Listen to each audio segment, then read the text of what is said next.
ابھی میں نے جس آیت کریمہ کی تلاوت کرنے کا شرف حاصل کیا ہے، کچھ گفتگو کرنے سے پہلے میں بہتر اور مناسب ہی نہیں بلکہ ضروری سمجھتا ہوں کہ سب سے پہلے پیارے آقا صلی اللہ تعالیٰ علیہ وسلم کی بارگاہ میں درود نذرانہ پیش کریں۔ پڑھیے بآواز بلند، اللہ رب محمد صلی اللہ علیہ وسلم صلاۃ و سلام علیک یا رسول اللہ صلی اللہ تعالیٰ علیہ وسلم۔ محترم حضرات، آپ تمامی حضرات کو معلوم ہے کہ یہ محفل ایک ایصال ثواب کے لیے ہے۔ اللہ تعالیٰ کی بارگاہ میں دعا ہے کہ اللہ اس محفل کے صدقے طفیل مرحومہ کی مغفرت فرمائے اور جنت فردوس میں اعلیٰ سے اعلیٰ مقام عطا فرمائے۔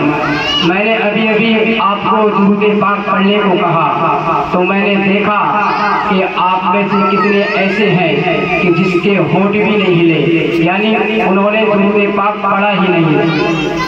برادران ملت اسلامیہ، آج عجیب حال ہو گیا ہے، کسی کو نیکی کی دعوت دو تو وہ انسان پتہ نہیں کیا سمجھتا ہے۔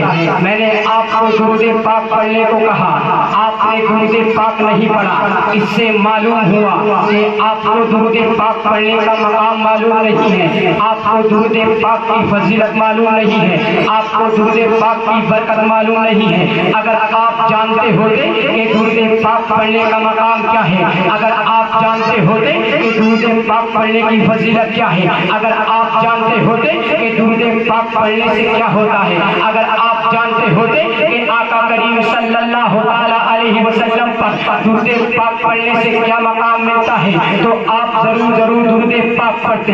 آج انسان سے درود پاک پڑھنے کو کہا جاتا ہے لیکن انسان درود پاک پڑھنے کے لیے راضی نہیں ہے۔ برادران ملت اسلامیہ، آؤ تمہیں میں بتاتا ہوں، اس محفل سے یہ لے کر جاؤ، آؤ تمہیں بتاتا ہوں کہ درود پاک پڑھنے کا مقام کیا ہے، آؤ تمہیں بتاتا ہوں جو انسان درود پاک پڑھتا ہے اس کا مقام کیا ہوتا ہے۔ جس گھر میں درود پاک پڑھا جاتا ہے اس گھر کا مقام کیا ہوتا ہے، جس بستی میں درود پاک پڑھا جاتا ہے اس بستی کا حال کیا ہوتا ہے، جس محلے میں درود پاک پڑھا جاتا ہے اس درود پاک پڑھنے کی برکت سے اس محلے کا حال کیا ہوتا ہے۔ آؤ تمہیں بتاتا ہوں، آپ سوچتے ہوگے کہ درود پاک صرف انسان پڑھتے ہیں، آپ سوچتے ہوگے کہ درود پاک صرف ایک عالم دین پڑھتے ہیں، آپ سوچتے ہوگے کہ درود پاک صرف مولانا پڑھتے ہیں، آپ سوچتے ہوگے کہ درود پاک صرف مومن پڑھتا ہے، آپ سوچتے ہوگے کہ درود پاک صرف مسجد کا امام صاحب پڑھتے ہیں، آپ سوچتے ہوگے کہ درود پاک صرف مرد پڑھتا ہے،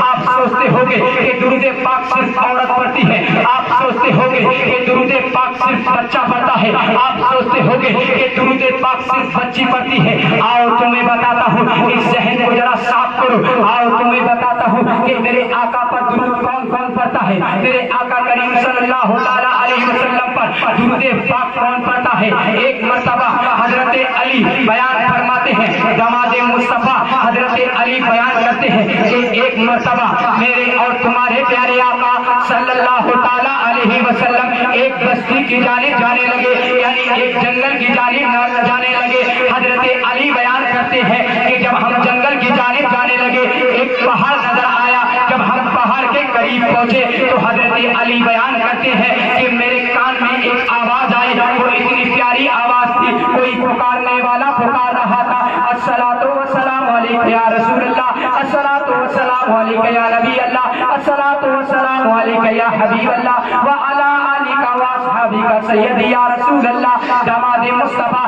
حضرت علی بیان کر رہے ہیں کہ میرے کان تک جب یہ آواز آئی کوئی میرے آقا کریم صلی اللہ تعالیٰ علیہ وسلم پر درود پاک پڑھ رہا ہے تو حضرت علی بیان کرتے ہیں کہ میں نے پیچھے مڑ کر دیکھا کہ کوئی درود پاک تو پڑھ رہا ہے لیکن کوئی درود پاک پڑھنے والا نظر نہیں آ رہا ہے۔ حضرت علی بیان کرتے ہیں کہ میں نے دائیں دیکھا کہ کوئی درود پاک تو پڑھ رہا ہے لیکن درود پاک پڑھنے والا نظر نہیں آ رہا ہے۔ حضرت علی بیان کرتے ہیں کہ میں نے بائیں دیکھا کہ کوئی درود پاک تو پڑھ رہا ہے لیکن درود پاک پڑھنے والا نظر نہیں آ رہا ہے۔ حضرت علی بیان کر رہے ہیں میں نے اوپر کی جانب دیکھا کہ کوئی درود پاک پڑھ رہا ہے لیکن کوئی پڑھنے والا نظر نہیں آ رہا ہے. حضرت علی پریشان ہے کہ آواز تو آ رہی ہے لیکن درود پاک پڑھ کون رہا ہے, یہ پڑھنے والا نظر کیوں نہیں آ رہا ہے. اتنے میں میرے اور تمہارے پیارے آقا صلی اللہ تعالیٰ علیہ وسلم کی نظر حضرت علی پر پڑ جاتی ہے.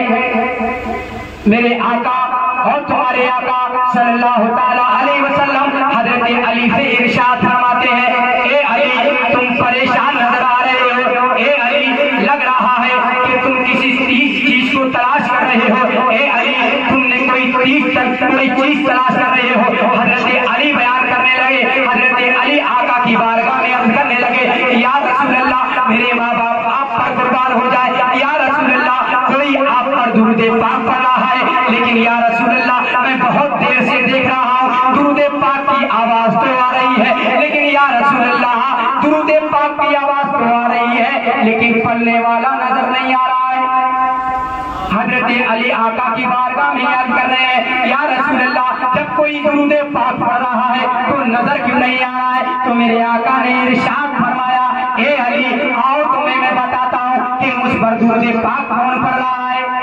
میرے آقا نے ارشاد فرمایا, اے علی وہ سامنے تم جو پہاڑی دیکھ رہے ہو, کیا یا رسول اللہ میں پہاڑی دیکھ رہا ہوں. تو میرے آقا نے ارشاد فرمایا, کیا اس پہاڑی کے اوپر تم چوٹی دیکھ رہے ہو, کیا یا رسول اللہ میں اس چوٹی کو بھی دیکھ رہا ہوں. تو میرے آقا نے ارشاد فرمایا, اے علی کیا اس چوٹی کے اوپر تم پتھر دیکھ رہے ہو. تو حضرت علی عرض کرنے لگے, یا رسول اللہ میں وہ پہاڑی بھی دیکھ رہا ہوں, اس کے اوپر چوٹی بھی دیکھ رہا ہوں, اور اس چوٹی کے اوپر جو پتھر رکھا ہے میں اس پتھر کو بھی دیکھ رہا ہوں. تو میرے آقا نے ارشاد فرمایا, اے علی وہ پتھر مجھ پر درود پاک پڑھ رہا ہے. سبحان اللہ, محبت سے بولو سبحان اللہ. اندازہ تو لگاؤ, صرف انسان نہیں میرے آقا پر درود پڑھ رہے ہیں, صرف جاندار چیز میرے آقا پر درود نہیں پڑھ رہے ہیں بلکہ پتھر بھی میرے آقا پر درود پڑھ رہے ہیں. جبھی تو بریلی کے تاجدار امام احمد رضا یعنی اعلیٰ حضرت پکار اٹھتے ہیں, یا رسول اللہ کعبے کے بدر الدجا تم پہ کروڑوں درود, کعبے کے بدر الدجا تم پہ کروڑوں درود, طیبہ کے شمس الضحیٰ تم پہ کروڑوں درود, اور کوئی غیب کیا تم سے نہا ہو بھلا, جب نہ خدائی چھپا تم پہ کروڑوں درود, تم پہ کروڑوں درود. برادران ملت اسلامیہ, ابھی میں نے کلام پاک کی ایک مشہور آیت کریمہ کی تلاوت کی. اللہ پاک اپنے پیارے کلام کے اندر ارشاد فرماتا ہے, وَلَا تَهِنُوا گھبرانا نہیں, وَلَا تَحْزَنُوا رنجیدہ نہ ہونا, وَأَنْتُمُ الْأَعْلَوْنَ إِن كُنتُم مُّؤْمِنِينَ کامیابی تمہارے لیے. کون فرما رہا ہے؟ ہمارا تمہارا خالق کائنات یعنی پروردگار عالم ارشاد فرما رہا ہے کہ کامیابی تمہارے لیے ہے, رنجیدہ نہ ہونا, گھبرانا نہیں, کامیابی تمہارے لیے ہے. لیکن اللہ نے ایک شرط بیان کر دی ہے کہ کامیابی تمہارے لیے ہے یعنی تمہارے لیے ہے. لیکن اللہ آگے ارشاد فرماتا ہے, ان کنتم مؤمنین, مگر اللہ ارشاد فرماتا ہے مگر شرط یہ ہے کہ تم پکے مومن بن جاؤ, سچے مومن بن جاؤ. آؤ بتاتا ہوں, اب برادران ملت اسلامیہ اللہ نے یہ شرط بیان کر دی کہ کامیابی تمہارے لیے ہے, کامرانی تمہارے لیے ہے, لیکن سچے مومن بن جاؤ. اب سچا مومن کون ہے؟ ہر انسان یہی کہتا ہے کہ میں مومن ہوں, کرتا پیجامہ پہننے والا بھی یہ کہتا ہے میں مومن ہوں, فجر کی نماز چھوڑنے والا بھی یہ کہتا ہے میں مومن ہوں, ظہر کی نماز چھوڑنے والا بھی کہتا ہے میں مومن ہوں, عصر کی نماز کو چھوڑنے والا بھی کہتا ہے میں مومن ہوں, مغرب کی نماز بھی چھوڑنے والا کہتا ہے میں مومن ہوں, عشاء کی نماز کو چھوڑنے والا بھی کہتا ہے میں مومن ہوں. اللہ اکبر. برادران ملت اسلامیہ, مومن سچا مومن کون ہے؟ تو آؤ تمہیں بتاتا ہوں. سچا مومن تو وہ ہوتا ہے جو اللہ اس کے رسول کے فرمان پر عمل کرتا ہے. سچا مومن وہ ہوتا ہے جو فجر کی نماز کو پڑھتا ہے. سچا مومن وہ ہوتا ہے جو ظہر کی نماز کو پڑھتا ہے. سچا مومن وہ ہوتا ہے جو عصر کی نماز کو پڑھتا ہے. سچا مومن وہ ہوتا ہے جو مغرب کی نماز کو پڑھتا ہے. سچا مومن وہ ہوتا ہے جو عشاء کی نماز کو پڑھتا ہے. سچا مومن وہ ہوتا ہے جو اپنے ماں باپ کے مرتبے کو جانتا ہے. سچا مومن وہ ہوتا ہے جو اپنے ماں باپ کے مقام کو جانتا ہے. سچا مومن وہ ہوتا ہے جو اپنے ماں باپ کے مرتبہ یعنی اپنے ماں باپ کا ادب کرتا ہے. سچا مومن وہ ہوتا ہے جو اپنے پڑوسی کے حق کو جانتا ہے. سچا مومن وہ ہوتا ہے جو اپنے اخلاق کو یعنی اپنی زبان کو اچھی جگہ استعمال کرتا ہے. سچا مومن وہ ہوتا ہے جب وہ اپنے قدم کو بڑھاتا ہے تو وہ یہ دیکھتا ہے کہ میرا قدم شریعت کے خلاف جا رہا ہے یا شریعت کے اصول پر جا رہا ہے. سچا مومن وہ ہوتا ہے جب اپنی زبان کو کھولتا ہے تو وہ یہ دیکھتا ہے کہ میری زبان سے غیبت نکل رہی ہے یا چغلی نکل رہی ہے یا کسی بھائی کی برائی ہو رہی ہے. سچا مومن وہ ہوتا ہے جو اپنی زبان سے صرف اللہ اور اس کے رسول کا ذکر کرتا ہے. سچا مومن وہ ہوتا ہے جو اپنے ہاتھوں کو بڑھاتا ہے تو کسی پر ظلم نہیں کرتا ہے بلکہ غریبوں کے سر پر ہاتھ رکھتا ہوا نظر آتا ہے. سچا مومن وہ ہوتا ہے جو اپنی زبان کی حفاظت کرتا ہے. سچا مومن وہ ہو جائے جو اپنے ماں باپ کے مرتبے کو جانتا ہے. برادران ملت اسلامیہ, سچا مومن وہ ہوتا ہے جو اپنے ماں باپ کا ادب کرتا ہے. سچا مومن وہ ہوتا ہے جو اپنے ماں باپ سے پیار سے بولتا ہے. سچا مومن وہ ہوتا ہے جو اپنے پڑوسیوں سے اچھے اخلاق سے بات کرتا ہے. سچا مومن وہ ہوتا ہے جو اپنے رشتہ داری کو نبھاتا ہے. سچا مومن وہ ہوتا ہے جو قرآن پاک کی تلاوت کرتا ہے. یہ ہوتا ہے سچا مومن. لیکن برادران ملت اسلامیہ, ہم نے کیا سوچ لیا ہے, گوشت کھا لیا تو ہم سچے مومن ہو گئے, ٹوپی لگا لی تو ہم سچے مومن ہو گئے, اونچے اونچے یعنی اچھے اچھے ہم نے کرتے پاجامے پہن لیے تو ہم سچے مومن ہو گئے. اللہ نے یہ قید لگا دی ہے کہ کامیابی تمہارے لیے ہے. لیکن برادران ملت اسلامیہ, میں اس محفل میں یہ بتانا چاہتا ہوں, جب ہم مومن ہیں تو آج ہم مارے کیوں جا رہے ہیں؟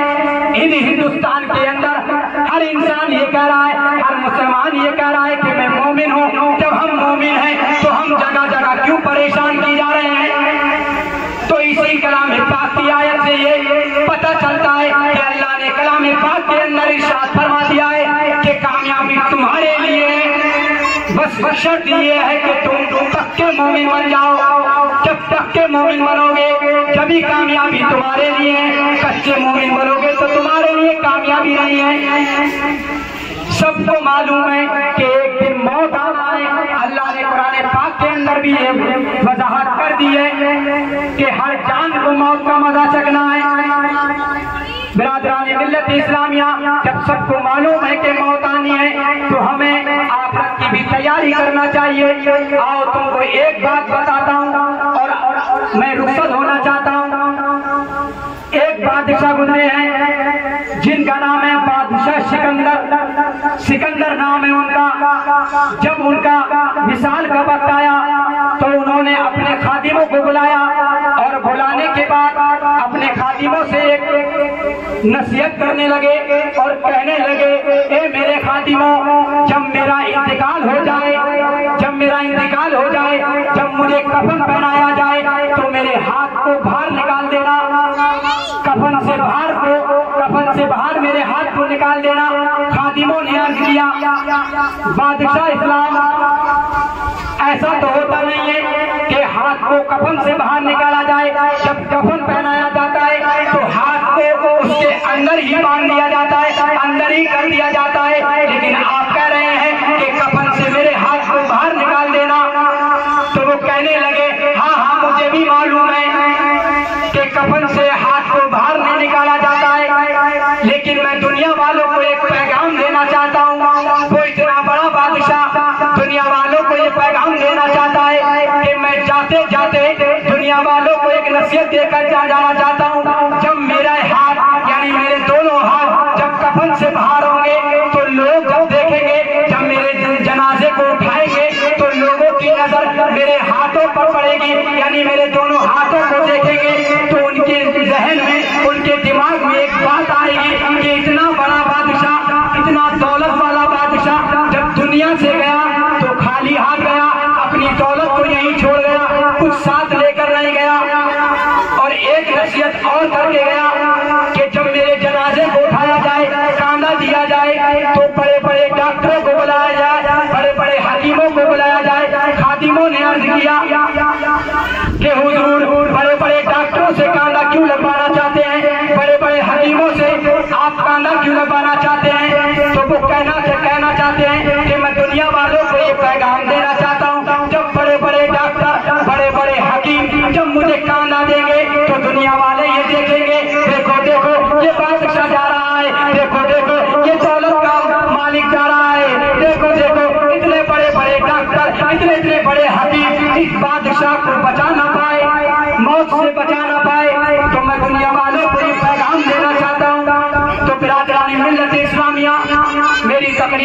مقصد یہ ہے کہ آپ 5 ٹائم کی نماز پابندی سے پڑھیں. زندگی کا کوئی بھروسہ نہیں ہے. کسی شاعر نے کہا ہے، اعلیٰ حضرت فرماتے ہیں، اور کوئی غیب کیا تم سے نہا ہو بلا، جب نہ خدائی چکا تم پہ کروڑ درود ہے. قول محمد قول خدا، فرمان نہ بدلا جائے گا، بدلے گا زمانہ لاکھ مگر قرآن نہ بدلا جائے گا. برادران ملت اسلامیہ، ٹائم بہت کم ہے تو میں اپنی بات کو یہیں ختم کرتا ہوں. اللہ تعالیٰ کی بارگاہ میں دعا ہے کہ ابتدا سے لے کر آخر تک میرے بولنے میں کوئی اغلاط ہو گئے ہوں تو اللہ تعالیٰ اسے معاف فرما کر اپنی بارگاہ میں قبول فرمائے. سب سے پہلے مجھے عمل کرنے کی توفیق عطا فرمائے، اس کے بعد آپ سب کو عمل کرنے کی توفیق عطا فرمائے. اللہ تعالیٰ کی بارگاہ میں دعا ہے کہ اللہ تعالیٰ اس محفل کے صدقے مرحومہ کی مغفرت فرمائے اور جنت فردوس میں اعلیٰ سے اعلیٰ مقام عطا فرمائے. استغفر اللہ ربی من کل ذنب واتوب الیہ. کلمہ شریف پڑھ لیجیے، لا الہ الا اللہ محمد رسول اللہ صلی اللہ تعالی علیہ وسلم. السلام علیکم.